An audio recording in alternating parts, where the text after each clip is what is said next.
नाज़रीन 1945 में जब वर्ल्ड वॉर 2 ख़त्म हुई तो यूरोप की आबादी जो है वो पिछले 6 साल की जंग से बहुत ज़्यादा कम हो चुकी थी। बहुत से मर्द जो थे वो मर गए थे और इस वजह से उनके मुल्कों में अब रन कौन करेगा इकोनॉमी को, फ़ौज में कौन शमूलियत इख्तियार करेगा, दफ़्तरों में कौन काम करेगा, पूरे मुल्क के रियासत के निज़ाम को कौन चलाएगा। तो ये फ़ैसला किया गया कि कुछ लोगों को इंसेंटिव दिया जाना चाहिए कि अगर आपके घर के अंदर जो है वो ज़्यादा बच्चे पैदा होंगे तो आपको ज़्यादा फ़ायदा होगा। तो उस ज़माने में क्योंकि ज़्यादा लोगों की तादाद पैदा करने की जो है वो ज़्यादा हुई, उस दौर को कहा जाता है बूमर्स। कि उस ज़माने में जो लोग पैदा हुए, उनको कहा जाता है बेबी बूमर्स। उस दौर को बूमर्स कहा जाता है, उस दौर के बच्चों की उसकी जनरेशन को।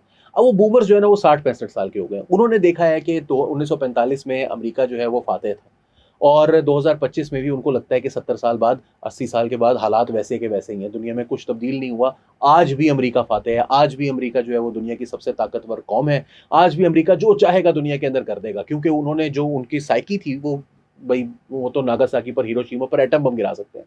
तो वो तो कुछ भी कर सकते हैं। वो आज भी यही समझे बैठे थे। लेकिन ईरान ने उनकी सारे के सारे ख्वाब, उनके सारे एनालिसिस उनके मुँह पर दे मारे। ईरान ने इसराइल और अमेरिका को ऐसी शिकस्त दी है, ऐसा मज़ा चखाया है, जिसका तारीख में कोई मिसाल नहीं मिलती। और ये दूसरा बड़ा वाक़या है पिछले 1 महीने के अंदर-अंदर, 2 महीने के अंदर-अंदर, जब पाकिस्तान ने इंडिया को शिकस्त दी और अब ईरान ने जो इसराइल को शिकस्त दी है और अमेरिका को खुद यहां से भागने पर मजबूर कर दिया। This happened with in a span of 2 months, less than 2 months. 22 अप्रैल से आज 24 जून, 22 अप्रैल को पहलगाम का वाक़या हुआ, जो कि अब कम से कम मुझे क्लियर है कि कंप्लीटली एक फॉल्स फ्लैग ऑपरेशन था। जेडी वेंस यहां पर मौजूद था। अमेरिका ने इंडिया को और इसराइल को कहा करके दिखाओ, क्या करके दिखा सकते हो। और इंडिया ने करके दिखाया और मुंह की खाई। और अब इसराइल ने करके दिखाया और मुंह की खाई। किस तरह मुंह की खाई? आप जरा गौर करें कि इसराइल ने किया क्या। पहले दिन डिकैपिटेशन ऑपरेशन किया गया। सबसे पहले कि तमाम के तमाम ईरान की जो सारी की सारी फौज है, इसकी तमाम टॉप लीडरशिप को कत्ल कर दिया पहले दिन के अंदर अंदर, पहले चंद घंटों के अंदर अंदर। पूरी एयर चीफ को कत्ल किया, एयर चीफ, पूरी एयरफोर्स की तमाम टॉप लीडरशिप को कत्ल किया। उसके बाद तमाम साइंटिस्ट को कत्ल किया। और फौज की जो नई क़यादत सामने आ रही थी, उनके फौजी अफसरान को पर्शियन जबान में ऑपरेटिव्स ने, इसराइली ऑपरेटिव्स ने फोन कर करके उनको साइऑप्स के जरिए, यानी कि अब उनको साइकोलॉजिकल ऑपरेशन था कि जिसमें उनको फोन कर करके कहा गया कि अपने बीवी बच्चों को लेकर यहां से निकल जाओ वरना अगली बारी तुम्हारी है। वो चाहते थे कि ईरान का पूरा निजाम इसी वक्त, इसी लम्हे कोलैप्स कर जाए। लेकिन वो कोलैप्स नहीं किया, बल्कि अगले 12 घंटे के अंदर अंदर ईरान दोबारा से खड़ा हुआ लाइक अ फिनिक्स, और खड़े होकर उसने इसराइल के ऊपर हमला किया, इसराइल के ऊपर मिसाइल मारे। और जिस वक्त ईरान ने पहली बराज फायर की इसराइल के ऊपर, इसराइल को शिकस्त उसी वक्त हो गई थी। They had mentally been defeated at that very moment. उसी वक्त ट्रंप को फोन करना शुरू कर दिए थे नेतन्याहू ने कि आओ अब आके हमें बचाओ, क्योंकि इनके आयरन डोम की जो बनाई हुई थी इन्होंने कि हम ये कर देंगे वो कर देंगे, ऐसी की तैसी हो गई 3 घंटे के अंदर अंदर। और अब हालत ये थी कि पहले वो 100 मारते थे, उनमें से 4 लगते थे, 100 मारते थे उनमें से 3 लगते थे, 100 मारते थे उनमें से 6 लगते थे। कल 25 मारे, उनमें से 10 लगे। 25 मिसाइल्स में से 10 लगे। इसका मतलब है कि Iron Dome had started to malfunction. इसकी सारी की सारी, और जो पहले दिन से अमेरिका को समझाया जा रहा था, पहले दिन से इसराइल को समझाया जा रहा था कि आपकी ड्रोन्स और ये एयर डिफेंस सिस्टम के लिए मिसाइल्स, एंटी मिसाइल गन्स, ये प्रोड्यूस करने की तादाद नहीं है आपकी, जितनी तादाद में ईरान मार सकता है। और ईरान के तमाम, जो ईरान के मुतालिक इनके तमाम एस्टिमेट्स थे कि इनके पास टोटल 3000 मिसाइल हैं, सारे के सारे एक तरफ पड़े हुए। सिर्फ और सिर्फ चंद हफ्तों की बात थी, चंद दिनों की बात निकली, बल्कि हमें लगता था कि शायद 7, 8, 10 हफ्ते चलेगी। 10 दिन नहीं फायर बर्दाश्त कर सका वो। और हुआ क्या कि अब डोनाल्ड ट्रंप साहब, जो सारी जिंदगी पिछले 10 साल से पूरी दुनिया को ये कहते हैं, 2012 की ट्वीटें निकाल के लोग दिखा रहे हैं जिसमें कह रहे हैं कि अब ये ईरान पर हमला करेगा ओबामा, क्योंकि इसकी पॉपुलैरिटी गिर रही है, ये जंग जीतने के लिए ईरान पर हमला करेगा। अब खुद ईरान पर हमला करना पड़ गया क्योंकि अपना बच्चा मार खाकर वापस आ गया था। तो सोचा कि अब हम कुछ करें, तो भेजे वहां से B-52, B-2 तैयारे, जो भी वो जहाज थे, वो उनकी तो औकात कोई रही नहीं। उन्होंने आकर जब ईरान की न्यूक्लियर साइट्स पर हमला किया और फिर भी कुछ नहीं बिगाड़ सके, और चंद घंटों के बाद ईरान ने दोबारा से स्ट्राइक्स कर दी। उस वक्त डोनाल्ड ट्रंप ने फैसला किया कि अब इसराइल को बचाने का मेरे पास कोई ऑप्शन नहीं है। उसकी कुछ वजूहात है। मागा, मेक अमेरिका ग्रेट अगेन, इसकी पूरी सपोर्ट बेस पहले दिन से डोनाल्ड ट्रंप की इसी वजह से हिमायत करती आ रही है कि जंग में नहीं घुसना, मिडिल ईस्ट में नहीं घुसना, मिडिल ईस्ट में दोबारा जंग में नहीं घुसना। तुमने 20 साल हमारे मुल्क के जाया किए इन्होंने। 2001 में ये अफगानिस्तान में घुसे, 2003 में ये इराक में घुसे, ट्रिलियंस ऑफ डॉलर्स का हमें नुकसान हुआ। वापस तालिबान को ये अफगानिस्तान वापस करके जाना पड़ा और इराक को ईरान के हवाले करके जाना पड़ा। तो अब दोबारा मिडिल ईस्ट में मत घुसना। मगर डोनाल्ड ट्रंप का अब मजबूरी बन गई थी। नेतन्याहू साहब ने ओवरप्ले किया अपने हैंड को। उन्होंने सोचा कि मैं जब एक दफा घुस जाऊंगा जंग में तो अमेरिका को बचाना पड़ेगा। मगर वो भी पागल आदमी नहीं है। वो लगता होगा तुम लोगों को बेवकूफ, लेकिन वो बहुत शातिर आदमी है। और इसमें हमारे शातिर वाले भाई जो है ना, वो भी बड़े काम आए हैं कि उन्होंने पहले ही उसको एक लारा दे दिया था कि भाई तुझे नोबेल पीस प्राइज मिल सकता है। मगर उसने B-2 तैयारे भेजे, जो कुछ वो कर सकता था वो करके गया और फौरी तौर पर उसने कहा कि ये जहाज वापस आ रहे हैं और अब हम वहां पर कुछ नहीं करेंगे।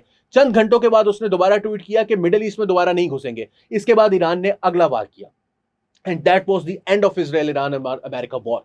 क्योंकि ईरान ने वार किया उनकी मिलिट्री बेसिस के ऊपर।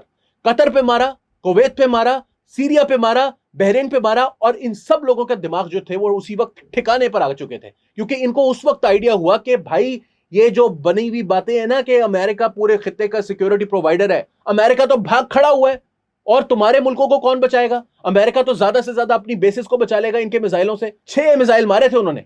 6 मिसाइलों के अंदर अंदर हुआ क्या? खत्म हो गया, एक तरफ हो गया। 6 मिसाइल मार के उन्होंने सिर्फ ये साबित, कोई एक मिसाइल भी जाके दोहा पर लगा नहीं था, लेकिन उसी वक्त ये तय हो गया कि ईरान किसी भी वक्त आप पर हमला कर सकता है और ये बचाने के लिए नहीं आएंगे तुम्हें। इसराइल को तो अपनी पड़ी हुई है। हैफा पोर्ट तबाह हो गई, बेरशेबा पे हमले हो गए हैं, उनकी सारी स्टॉक मार्केट तबाह हो गई है, उनके जगह जगह पर, और लोग जो है पकड़ पकड़ के डिफेंस मिनिस्टर को फेंटी चढ़ाई है लोगों ने। यह हालत थी उनकी। और इसी वजह से कल रात को डोनाल्ड ट्रंप ने ट्वीट की कि सीज फायर अग्री कर लिया गया ईरान और इसराइल के दरमियान, 12 बजे यह सीज फायर अपने अमल में आ जाएगा। लेकिन ईरान ने एक फनकारी दिखाई।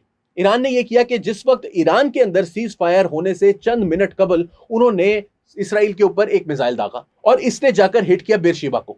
और ये जिस वक्त इंपैक्ट का टाइम था उस वक्त तक सीज फायर हो चुका था। यानी कि ईरान ने एक मरतबा फिर एस्केलेशन कर दी थी और इसराइल को मजबूर कर दिया था कि अब वो चूज करे, आइदर एस्केलेशन और ह्यूमिलिएशन। ह्यूमिलिएशन की सूरत में रेजिम चेंज तो भाई नेतन्याहू का हुआ पड़ा था और वो अभी भी हो जाएगा, आप बेफिक्र रहिए। लेकिन उस वक्त एस्केलेशन चूज करनी पड़ी इसराइल को, और जब एस्केलेशन चूज की तो उसी वक्त डोनाल्ड ट्रंप ने ट्वीट किया, ट्रुथ सोशल पर वो आए और उसके बाद उन्होंने ये आकर कहा कि इसराइल की जानिब से सीज फायर किया गया है, इसराइल का दिमाग खराब हो गया। इसराइल को उन्होंने कहा वापस आओ, फौरन अपने जहाज़ों को वापस बुलाओ। उसके बाद उन्होंने कुछ देर बाद इसराइलियों से बात की और उसके बाद उन्होंने ये कहा कि इसराइल के जो जहाज़ हैं वो वैसे ही एक राउंड लेने के लिए गए हैं, थोड़ी देर में वापस आ जाएंगे। ईरान के ऊपर कोई हमला नहीं होगा, इसराइल की तरफ से बेफिक्र रहे ईरान, कोई हमला नहीं होगा। और वो मीडिया पर आए, व्हाइट हाउस में उन्होंने मीडिया से गुफ्तगू की और मीडिया को उन्होंने ये कहा कि ये दोनों को पता नहीं है कि ये क्या कर रहे हैं। He said they don't know what the they are doing.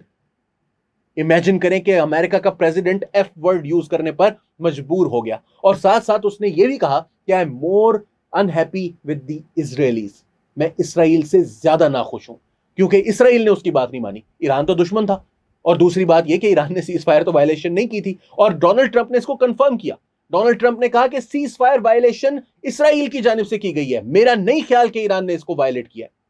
तो अब मैं उन तमाम बेबी बूमर्स से ये सवाल करना चाहता हूं जो अब से कुछ दिनों पहले तक हमें ये समझा रहे थे कि ईरान की तो ऐसी की तैसी हो जाएगी, ईरान को तो छुड़ाने वाला कोई नहीं होगा, ईरान के साथ अमेरिका वो करेगा ये आप तसव्वुर नहीं कर सकते।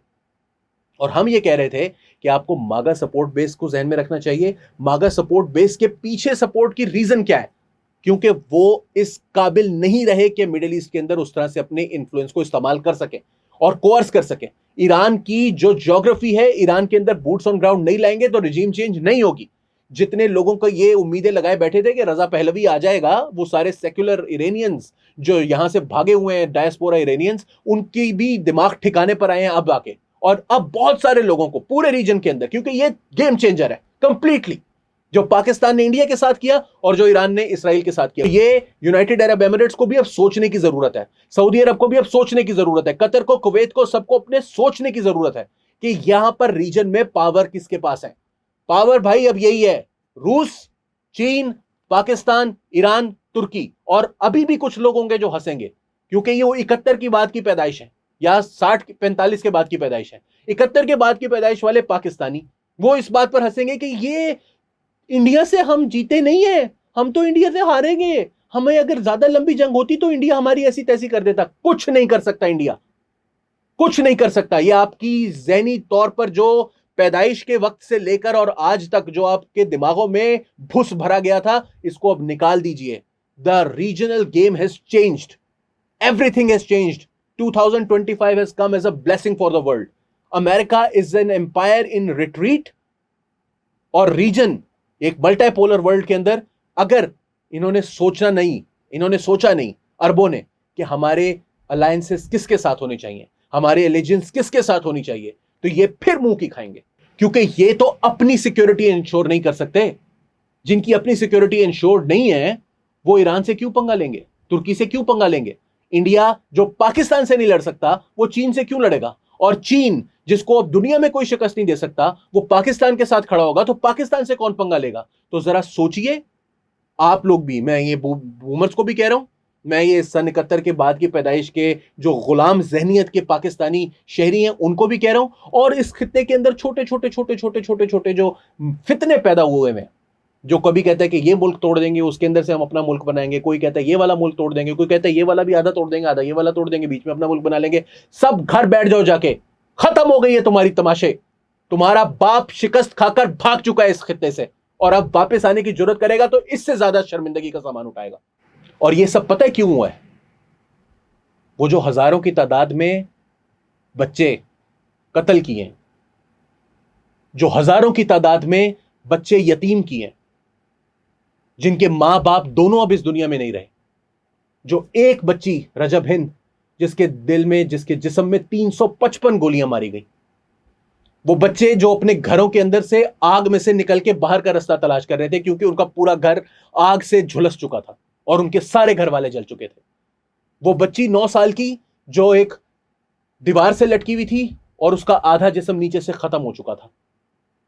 ये उन बच्चों की हाय है और ये उन बच्चों की बद्दुआएं हैं जो पूरी दुनिया से हर दर्दे दिल रखने वाले के दिल में एक मर्तबा तो बद्दुआ निकली होगी ना। और वो सबूत था इस बात का। देखो आज कौन कौन एक्सपोज हुआ है, कौन कौन है जो आज ईरान से दुश्मनी करने के लिए खड़ा हुआ है, कौन कौन है जो आज गजा के लिए जिसके दिल नहीं दुख रहे, कौन कौन है जो आज भी हमें यह साबित करने पर तुला हुआ है कि जो 20 साल पहले अफगानिस्तान में हुआ था उसकी वजह से हम आज भी ओप्रेस्ड हैं। अफगानिस्तान में हुआ था, तुम तो पाकिस्तान में रहते हो, तुम तो पाकिस्तानी नेशनल हो, जो आज भी लगा हुआ है कि यल्दा हाकिम जो कि एक ताजिक है, अफगानों के साथ दुश्मनी है, इस वजह से पाकिस्तानी उसको बेइज्जत है, पूरी दुनिया में बेइज्जत हो रही थी वो औरत, लेकिन नहीं। तो इन लोगों को आज नजर आ रहा है किस किस को एक्सपोज नहीं किया गजा ने, एक एक शख्स को एक्सपोज किया। जो शख्स अमेरिका का कासा लेस, अमेरिका का पिट्ठू यहां पर बैठा हुआ था, हर शख्स एक्सपोज हुआ है इस वाकये से, चाहे वो कोई कौम परस्त हो, चाहे वो कोई अमेरिका का पालतू गुलाम लिबरल हो, कोई भी शख्स जो आज गजा के साथ नहीं खड़ा, जो आज पाकिस्तान के साथ इंडिया की अग्रेशन के सामने नहीं खड़ा, जो आज इसराइल की अग्रेशन के सामने ईरान के साथ नहीं खड़ा, वो सब के सब एक्सपोज हुए हैं। अल्लाह गजा के उन बच्चों की कुर्बानियां कबूल करे, और मुझे तो लगता है कि वो कबूल हो चुकी हैं क्योंकि गासिब भाग चुका है। अली वारसी को नया दौर के प्लेटफॉर्म से इजाजत दीजिए। आदाब।